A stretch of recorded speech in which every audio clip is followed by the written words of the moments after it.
Masunurin Kristo Jesus, nagkain ng buhay sa krus, kaya't dinakila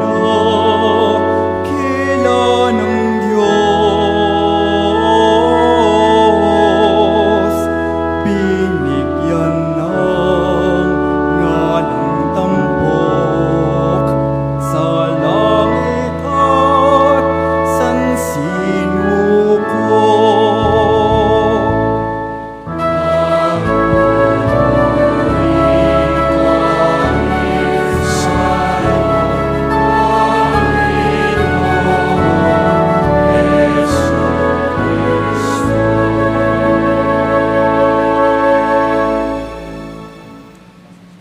Ang pagpapakasakit ng ating Panginoong Hesukristo ayon kay San Juan. Noong panahong iyon, umalis si Jesus kasama ang kanyang mga alagad. Pumunta sila sa ibayo ng Batis Cedron at pumasok sa isang halamanan doon. Ang lugar na ito'y alam ni Judas na nagkanulo sa kanya, sapagkat madalas magpunta roon si Jesus at ang kanyang mga alagad. Pumaroon si Judas kasama ang ilang bantay sa templo at isang pangkat ng mga kawal na padala ng mga punong saserdote at mga pariseyo. May dala silang mga parol, sulo at sandata. Alam ni Jesus ang lahat ng mangyayari sa kanya, kaya't sila'y sinalubong niya at tinanong, Sino ang hinahanap ninyo? tugon nila. Sinabi niya, Ako si Jesus. kaharap nila si Judas na nagkanulo sa kanya. Nang sabihin ni Jesus na siya nga, napaurong sila at nabuwal sa lupa. Muli siyang nagtanong, Sino nga ba ang hinahanap ninyo? sigaw nila. Sinabi ko na sa inyong, ako si Jesus. Kung ako ang hinahanap ninyo, hayaan ninyong umalis ang mga taong ito. Wika niya. Sinabi niya ito upang matupad ang kanyang salita. Walang napahamak kahit isa sa mga ibinigay mo sa akin, Ama. Binunot ni Simon Pedro ang kanyang tabak at tinaga ang alipin ng pinakapunong saserdote. Natigpas ang kanang tainga ng aliping yaon, na ang pangalay Malco. Sinabi ni Jesus kay Pedro, Isalong mo ang iyong tabak. Dapat kong inumin ang kalis ng paghihirap na ibinigay sa akin ng Ama. si Jesus ay dinakip at ginapos ng mga bantay na Hudyo at ng pangkat ng mga kawal sa pamumuno ng kanilang kapitan. Siya'y dinala muna kay Anas na biyanan ni Caifas na pinakapunong saserdote ng panahong yaon. Si Caifas ang nagpayo sa mga Hudyo na mas mabuti para sa kanila na isang tao lamang ang mamatay alang-alang sa bayan. Si Simon Pedro at ang isa pang alagad ay sumunod kay Jesus. Kilala ng pinakapunong saserdote ang alagad nito, kaya't nakapasok siyang kasama ni Jesus sa patio ng bahay ng pinakapunong saserdote. Naiwan naman si Pedro sa labas ng pintuan. Lumabas ang alagad na kilala ng pinakapunong saserdote. Kinausap ang dalagang nagbabantay sa pinto at pinapasok si Pedro. Si Pedro'y tinanong ng dalaga, Hindi ba't isa ka sa mga alagad ng taong iyan? Hindi. sagot ni Pedro, maginaw noon, kaya't nagpabaga ng uling ang mga alipin at mga bantay at tumayo sa paligid ng siga upang magpainit. Nakihalo si Pedro at nagpainit din. Si Jesus ay tinanong ng pinakapunong saserdote tungkol sa kanyang mga alagad at sa kanyang itinuturo. Sumagot si Jesus, Hayagan akong nagsasalita sa madla. Lagi akong nagtuturo sa mga sinagoga at sa templo ng mga Hudyo. Wala akong sinabing palihim. Bakit ako ang tinatanong ninyo? Ang tanongin ninyo'y ang mga nakarinig sa akin. Alam nila kung ano ang sinabi ko.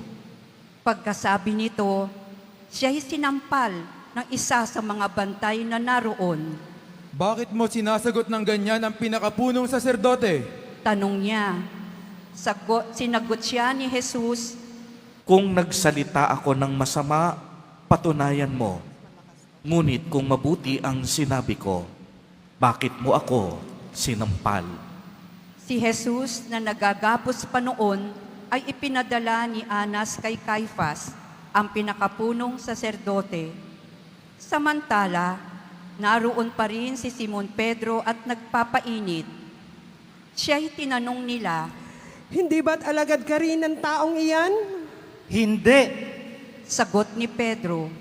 Tinanong naman siya ng isa sa mga alipin ng pinakapunong saserdote, kamag-anak ng lalaking tinigpasan niya ng tainga.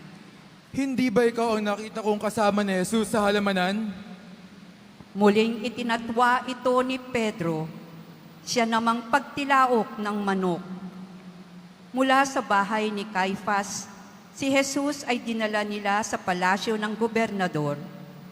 Umaga na noon, hindi pumasok ang mga Hudyo sa palasyo ng gobernador upang sila'y huwag maituring na di karapat-dapat kumain ng hapunang Pampaskwa. Kaya't sa labas sila tinanggap ni Pilato at tinanong, Ano ang sakdal ninyo laban sa taong ito? sumagot sila, Kung hindi po siya gumawa ng masama, hindi namin siya dadalhin sa inyo. sinabi sa kanila ni Pilato, Dalhin niyo siya at atulan ayon sa inyong kautusan. sumagot ang mga Hudyo, Wala po kaming kapangyarihang humatol ng kamatayan kaninuman. nangyari ito upang matupad ang sinabi ni Jesus tungkol sa paraan ng kanyang pagkamatay. Si Pilato ay pumasok uli sa palasyo at tinawag si Jesus. Ikaw ba ang hari ng mga Hudyo? Tanong niya, sumagot si Jesus, Iyan ba'y galing sa iyong sariling isipan o may nagsabi sa inyo? Ako ba'y Hudyo? tanong ni Pilato. Ang mga kababayan mo at ang mga punong saserdote ang nagdala sa iyo rito. Ano bang ginawa mo? Sumagot si Jesus, Ang kaharian ko'y hindi sa sanlibutang ito. Kung sa sanlibutang ito ang aking kaharian, ipinagkipaglaban sana ako ng aking mga tauhan at hindi na ipagkanulo sa mga Hudyo.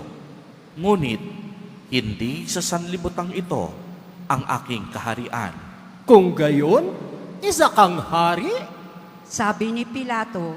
Sumagot si Jesus, Kayo na ang nagsasabing ako'y hari. Ito ang dahilan kung bakit ako ipinanganak at naparito sa sanlibutan upang magsalita tungkol sa katotohanan. Nakikinig sa aking tinig ang sinumang nasa katotohanan. Ano ba ang katotohanan? tanong ni Pilato. Pagkasabi nito, muling lumabas si Pilato at sinabi sa mga Hudyo, Wala akong makitang kasalanan sa taong ito. Ngunit ayon sa inyong kaugalian, dapat akong magpalaya ng isang bilanggo kung araw ng Paskwa. Ibig ba ninyong palayain ko ang hari ng mga Hudyo? Sigaw nila. Huwag siya, kundi si Barabas. Si Barabas ay isang tulisan. Kaya't ipinakuha ni Pilato si Jesus at ipinahagupit. Ang mga kawal ay kumuha ng halamang matinik, ginawang korona at ipinutong kay Jesus. At sinuutan siya ng balabal na purpura. Isa't isa'y lumalapit sa kanya at ang wika, at siya'y pinagsasampal. Lumabas uli si Pilato at sinabi sa kanila, Ihaharap ko siya sa inyo upang malaman ninyo na wala akong makitang kasalanan niya. at inilabas si Jesus na may koronang tinik at balabal na purpura. Sinabi sa kanila ni Pilato, Narito ang tao. pagkakita sa kanya ng mga punong saserdote at ng mga bantay, sila'y sumigaw, "Ipako siya sa krus! Ipako sa krus!" Sinabi ni Pilato, Kunin niyo siya at kayo ang magpako sa kanya. Wala akong makitang kasalanan niya. sumagot ang mga Hudyo, Ayon sa aming kautusay, nararapat siyang mamatay, sapagkat siya'y nagpapanggap na anak ng Diyos. lalong natakot si Pilato nang marinig ang mga pananalitang ito. Muli siyang pumasok sa palasyo at tinanong si Jesus. Taga saan ka ba? Subalit, hindi tumugon si Jesus. Ayaw mo bang makipag-usap sa akin? Ani Pilato, Hindi mo ba alam na maaari kitang palayain o ipapako sa krus? at sumagot si Jesus. Kaya mo lamang magawa iyan sapagkat ipinagkaloob sa iyo ng Diyos ang kapangyarihang iyan. Kaya mas mabigat ang kasalanan ng nagdala sa akin dito. Nang marinig ito ni Pilato, lalo niyang hinangad na palayain si Jesus. Ngunit nagsigawan ang mga tao. Kapag pinalaya mo ang taong iyan, hindi ka kaibigan ni Cesar. Sino mang nagpapanggap na hari ay kalaban ni Cesar. Pagkarinig ni Pilato sa pangungusap na ito, inilabas niya si Jesus at siya'y lumuklok sa hukuman sa dakong tinatawag na ang plataporma, Gabata sa wikang Hebreo. Araw noon ng paghahanda sa Pasko at mag-iikalabindalawa na ng tanghali, sinabi ni Pilato sa mga Hudyo, Narito ang inyong hari. sumigaw sila, Ipapako ko ba sa krus ang inyong hari? tanong ni Pilato. Sumagot ang mga punong saserdote. Wala kaming hari kundi ang Cesar. Kaya't si Jesus ay ibinigay sa kanila ni Pilato upang ipako sa krus. Kinuha nga nila si Jesus at lumabas siya na pasan ang kanyang krus patungo sa lugar na kung tawagi Dako ng Bungo, Golgota sa wikang Hebreo. Pagdating doon, siya'y ipinako sa krus kasama ang dalawa pa, isa sa gawing kanan at isa sa kaliwa. Sumulat si Pilato ng ganitong pangungusap at ipinalagay sa krus, si Jesus na taga Nazaret, ang hari ng mga Hudyo. Nasusulat ito sa mga wikang Hebreo, Latin at Griego, at marami sa mga Hudyo ang nakabasa nito, sapagkat malapit sa lungsod ang dakong pinagpakuan kay Jesus. Kaya't sinabi ng mga punong saserdote kay Pilato, Huwag ninyong isulat na hari ng mga Hudyo, kundi sinabi ng taong ito, ako ang hari ng mga Hudyo. sumagot si Pilato, Ang naisulat ko na. nang maipako na ng mga kawal si Jesus, kinuha nila ang kanyang kasuutan at pinaghati-hatian ng apat. Kinuha nila ang kanyang tunika. Ito'y walang tahi at hinabi ng buo mula sa itaas hanggang sa ibaba. Nag-usap-usap ang mga kawal. Huwag nating punitin ito. Magsapalaran na lamang tayo para malaman kung kanino ito mauuwi. Nangyari ito upang matupad ang isinasaad ng kasulatan. Pinaghati-hatian nila ang aking mga kasuotan at ang aking damit ay kanilang pinagsapalaranan. Gayon nga ang ginawa ng mga kawal. Nakatayo sa tabi ng krus ni Jesus ang kanyang ina at ang kapatid na babae nitong si Maria na asawa ni Cleopas. Naroon din si Maria Magdalena. Nang makita ni Jesus ang kanyang ina at ang minamahal niyang alagad sa tabi nito, kanyang sinabi, Ginang, narito ang iyong anak. at sinabi sa alagad, Narito ang iyong ina. mula noon, siya'y pinatira ng alagad na ito sa kanyang bahay. Pagkatapos nito, alam ni Jesus na naganap na ang lahat ng bagay at bilang katuparan sa kasulatan ay sinabi niya, Nauuhaw ako. may isang mangkok doon na puno ng maasim na alak.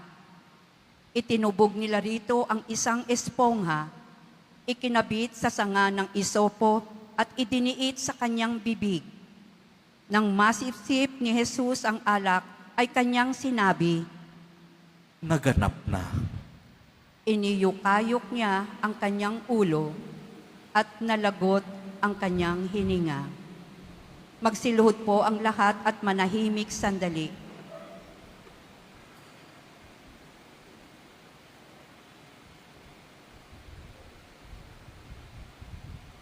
Magsitayo na po ang lahat.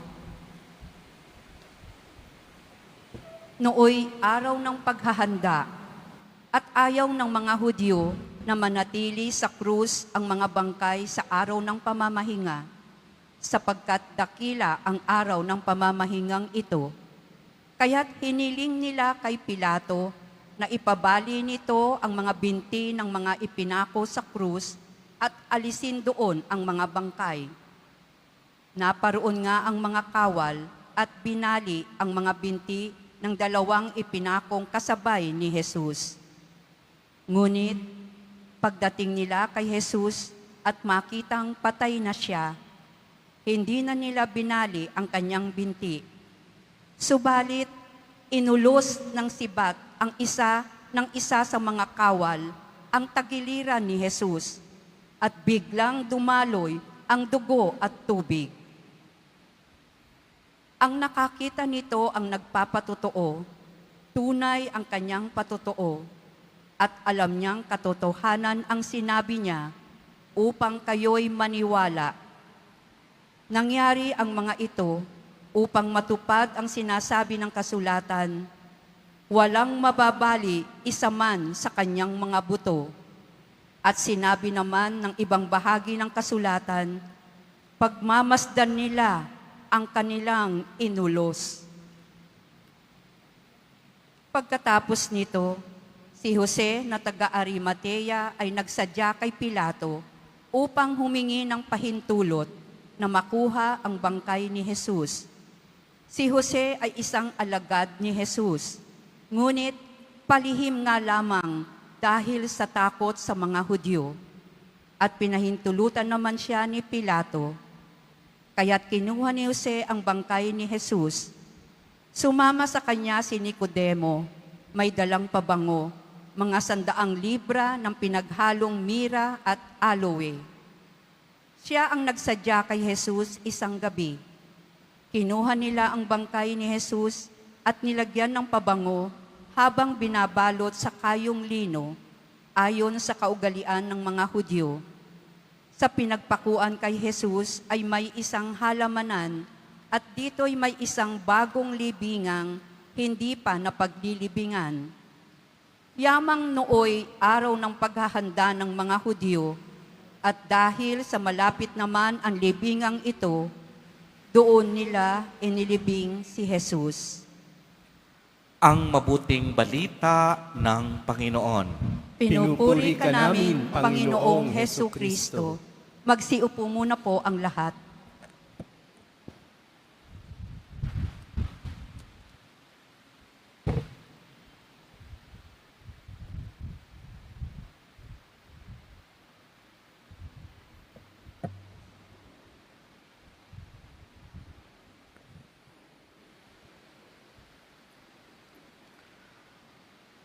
Nakapanglulumo ang tanawin.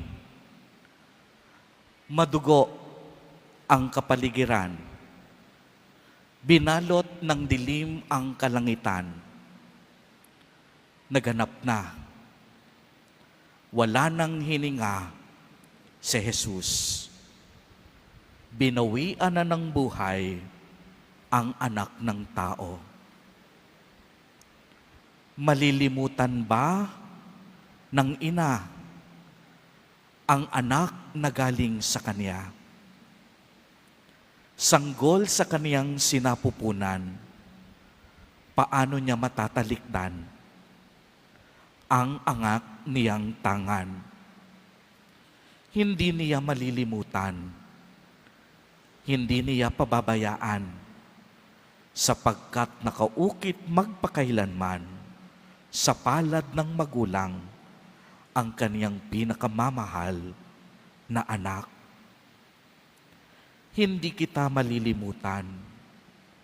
Pero bakit parang nakalimot ang ama sa anak?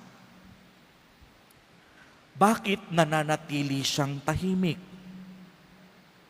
Walang narinig sa kanya kung hindi ang nakabibinging katahimikan. Katahimikan.